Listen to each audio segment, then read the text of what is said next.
ஜென்ம ஜென்மோ ஜென்மி ஸ்ரீ சரண் ஸ்ரீ பாக்ய சாய். அனைவருக்கும் சாய் சுப நமஸ்காரங்கள். நிலக்கோட்டையிலிருந்து சாய் உமேஷ்.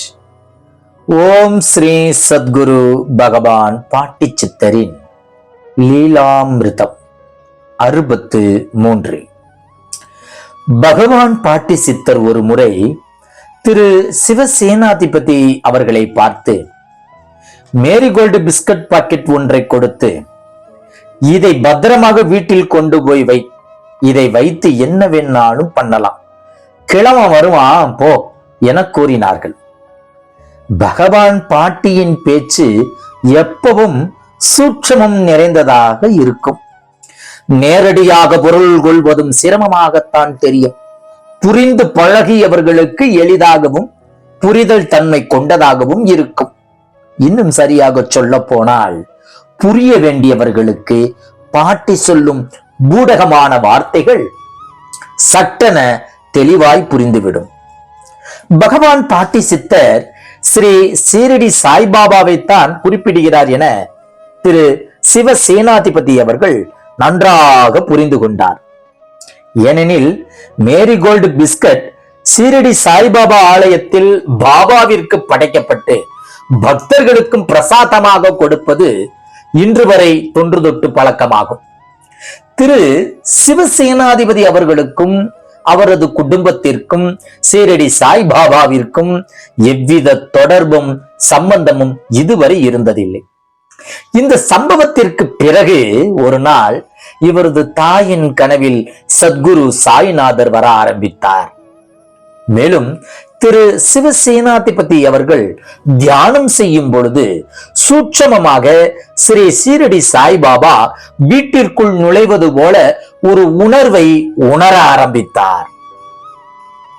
சீரடி சாய்பாபாவின் கால் தடங்கள் இவரது வீட்டில் பதிய ஆரம்பித்தது. பாபாவின் கால் தடங்களை அண்டை வீட்டினரும் கண்டு பிரமித்து பிரார்த்தித்து சென்றார்கள். சத்குரு சாய்பாபாவின் பேராற்றல் மிக்க அதிர்வலைகளை திரு சிவசேனாதிபதி உணர ஆரம்பித்தவுடன் சீரடி சென்று சாய்நாதரின் விக்கிரகம் ஒன்றை வாங்கி வந்து அவரது வீட்டில் பிரதிஷ்டை செய்து வழிபாடு செய்ய ஆரம்பித்தார்.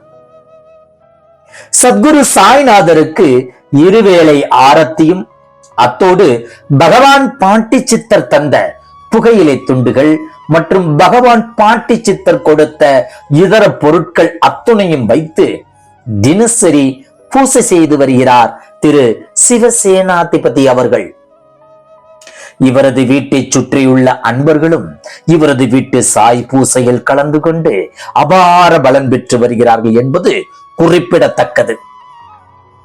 மேலும் ஒரு கட்டத்தில் பாபாவும் பாட்டியும் ஒருவரே என்பதும் ஒன்றே என்பது தெள்ள தெளிவாக உணர ஆரம்பித்தார் திரு சிவசேனாதிபதி அவர்கள்.